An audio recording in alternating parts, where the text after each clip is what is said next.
Olá, sejam bem-vindos de volta. Eu sou Felipe Novaes, professor de Direito Civil, e a gente vai falar hoje sobre o último tópico da ausência, a sucessão definitiva.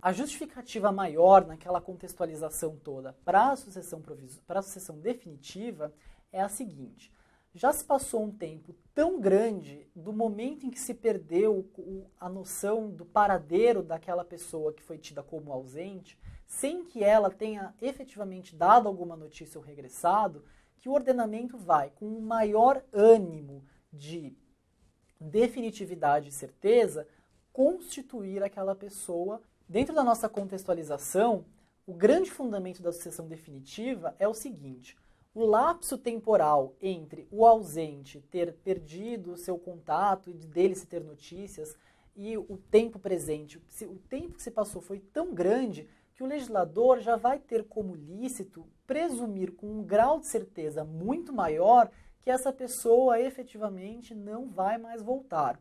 Então, veja que aqui, finalmente, o legislador passa a se preocupar com muito mais vigor com a situação do patrimônio deixado por essa pessoa e de eventuais interessados e sucessores, do que efetivamente com a situação dele. Ou seja, o legislador entende, ou a chance daquela pessoa regressar é muito minúscula, ou aquela pessoa, por qualquer razão que seja, não tem interesse, então eu vou dar preferência para as situações jurídicas já constituídas.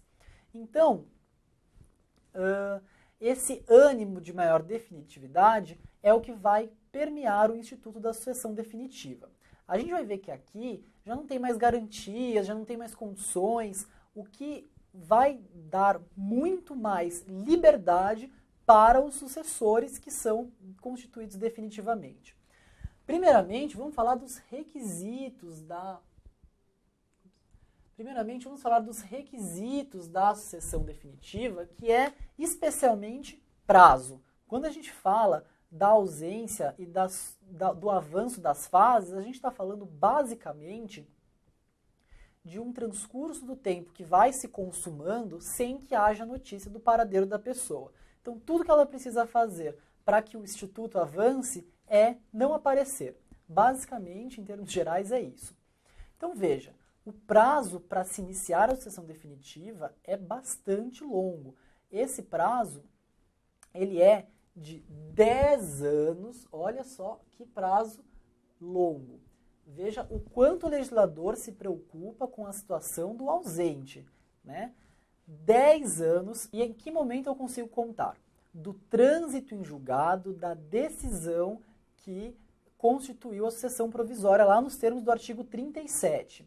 Então, a partir desse momento, consumado esse prazo, os interessados, veja, não é qualquer um, são os interessados, poderão requerer a sucessão definitiva daquela pessoa. A lei vai ter também uma previsão específica para os maiores de 80 anos que desaparecem. Então, veja, a lei vai criar uma regra especial que diz o seguinte: passados 5 anos desde a última vez que se teve notícia dessa pessoa, já será possível requerer a sua sucessão definitiva. Bom, ali os critérios são meio óbvios. O legislador entendeu que a expectativa de vida do maior de 80 anos, ela já é por si só e naturalmente reduzida. Então, se essa pessoa desapareceu e se passaram 5 anos sem que se tenha tido nenhuma notícia dela, então é possível se presumir com maior grau de certeza, sem ter que observar aqueles prazos todos, de que essa pessoa não vai mais voltar.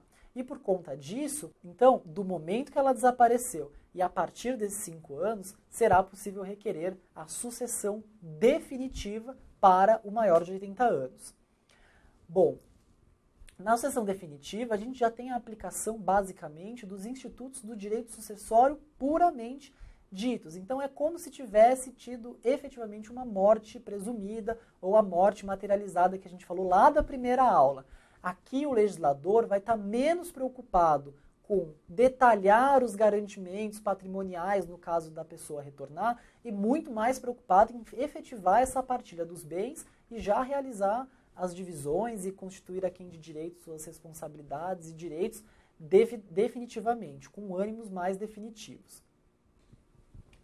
Então, aqui como a gente pode ver, há uma maior presunção da morte daquele indivíduo. Mas e se ele volta? Ora, nada impede que mesmo após o início da sucessão definitiva, aquele que era considerado ausente regresse. E aí a pergunta é, como que o sistema vai lidar com isso? Bom, se ele volta nos 10 anos seguintes à abertura da sua sucessão definitiva, ele pode requerer a retomada dos seus bens. Então veja, olha, retornei.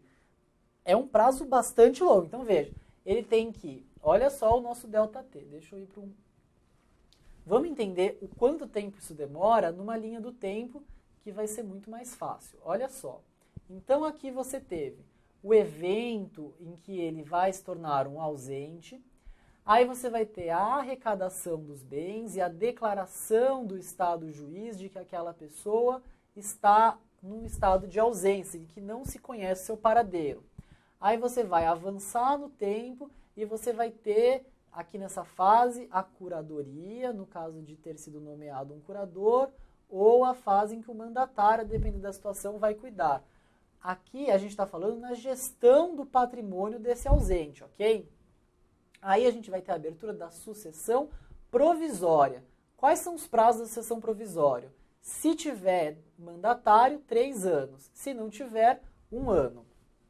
Aí você vai ter o Instituto da Sucessão Provisória, em que aqui já vai ter o início da sucessão patrimonial efetivamente para os herdeiros daquela pessoa. Mas com sérias condições e garantias que vão impedir uma livre fruição ou livre de qualquer responsabilidade desses bens. Aí, a contar do trânsito em julgado, se passarem 10 anos, então, a contar do trânsito em julgado, a decisão que abriu a sucessão provisória, a se passar 10 anos, a gente vai ter a sucessão definitiva. Então, ela vem 10 anos depois. Olha quanto tempo. E, além disso, o ausente ainda tem mais 10 anos para requerer a restituição dos seus bens. Mas veja que aqui o sistema ele vai reconhecer, né, positivamente que efetivamente houve um transcurso de tempo muito considerável e eventualmente as pessoas já estão tocando suas vidas e já fizeram vários negócios jurídicos e tal. É natural que isso aconteça. Então, por isso, a consequência jurídica que o legislador vai atribuir para essa volta tanto tempo depois, ela é diferente se ela tivesse acontecido nessa etapa, nessa ou nessa etapa. Passados 10 anos, se ele requerer, ele vai poder restituir os seus bens no estado em que eles se encontrarem. Então, olha, a lei vai falar o seguinte, se restou alguma coisa, então você vai poder requerer. Mas se os seus herdeiros que dividiram, partilharam seus bens, eles já infelizmente fizeram maus negócios e nada restou, olha, infelizmente é uma consequência, foi uma opção do sistema em privilegiar os que ficaram, os bens e seus bens, né, os bens e as pessoas que ficaram, em detrimento da sua proteção, justamente porque o sistema até aqui foi extremamente protetivo nesse sentido. Então, o sistema vai deixar de ter essas cautelas todas e vai permitir, basicamente, uma livre fruição desses bens. Vai ser possível essa retomada. E a retomada, veja, depois de tanto tempo, pode ser que não necessariamente, por exemplo, uma casa que eu deixei, que o sucessor provisório e depois definitivo, que exatamente aquela casa esteja em seu nome. Mas vamos supor que ele pegou essa casa, pegou outra casa, vendeu e com o direito, com o dinheiro, comprou uma segunda casa maior e mais cara. Ah, então ele não vai ter direito a isso porque não é o patrimônio original dele. Não. A lei vai dizer que esse ausente, quando retorna, vai encontrar seus bens no estado em que se encontrarem, mas a lei vai dizer que ele tem direito a receber, no lugar dos bens originais, aqueles que foram eventualmente adquiridos ou etc., exatamente como fruto daquilo que a pessoa recebeu. Então é nesse exemplo, eram 2 casas, a pessoa vendeu, juntou e comprou uma terceira maior. Ah, mas isso é uma aquisição originária, não tem nada a ver. Não, tem a ver porque você adquiriu com os recursos daquela pessoa. Ou ainda, ele vai receber o correspondente em pecúnia. Então a pessoa vai falar, olha, você tinha uma casa de 300 mil, você tinha uma casa de 300 mil, eu comprei uma casa de R$1 milhão. Por quê? Eu investi uma quantia maior, eu investi R$400 mil e para comprar uma casa que me desse mais conforto, mas esse dinheiro a mais não teve nada a ver com o dinheiro que eu herdei, teve a ver com outros fatores, com o meu trabalho, etc. Então o que você pode fazer também? A lei faculta que esse patrimônio seja restituído na forma de pecúnia. Ou seja, olha, está aqui o valor a qual você teria direito, eu não vou ter que vender o meu bem para ti ou passar o meu bem para você, a restituição vai se dar de acordo com aquilo exatamente que você faria direito. Ou então, nem isso, olha, tinha 300, comprei uma casa de 600, mas eu não quero me desfazer da casa. Então, eu tenho R$600 mil aqui, eu te dou, a lei faculta essa possibilidade.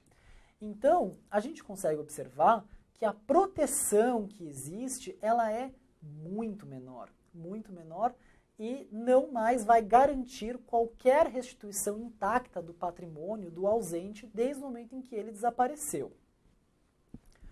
Tem uma outra previsão que diz o seguinte, se passados 10 anos disso, então veja, até 10 anos ele pode requerer, mas se passados 10 anos disso, ele não regressar e nem aparecer nenhum interessado em requerer a sucessão definitiva, os bens que foram arrecadados lá na primeira fase serão destinados. Então a lei ela cria uma hipótese, veja, se passado esse período não houver sucessores, nem você retornar ausente, então o que vai acontecer? Os seus bens eles vão ser destinados a quem? A lei também trata dessa hipótese. Município e ao Distrito Federal na localidade em que eles estão, então nas respectivas circunscrições, esse é o termo da lei, e a União quando estiver em território federal. Então veja que há uma eleição de um critério, no caso territorial, e que a lei vai dizer, se determinado imóvel está aqui, não teve sucessor ou ausente não regressou, então em relação a esse bem, ele vai ficar o município a que ele pertence ou o Distrito Federal, se for lá no Distrito Federal. E se estiver em território federal, então vai ser essa situação, este bem vai ser destinado à União. Então, essas são as consequências da sucessão definitivas e que são importantes a gente conhecer para o nosso exame de ordem, ok? Na próxima aula a gente começa a falar sobre direitos da personalidade, então eu espero vocês lá, fazendo sempre a ressalva e o convite para que curtem, compartilhem e comentem os vídeos e se eventualmente conhecerem algum colega que também estão se preparando para o exame da OAB, que também façam ali essa indicação para que eles também se preparem com a gente. Tá certo? Obrigado, gente, pela atenção e até a próxima aula.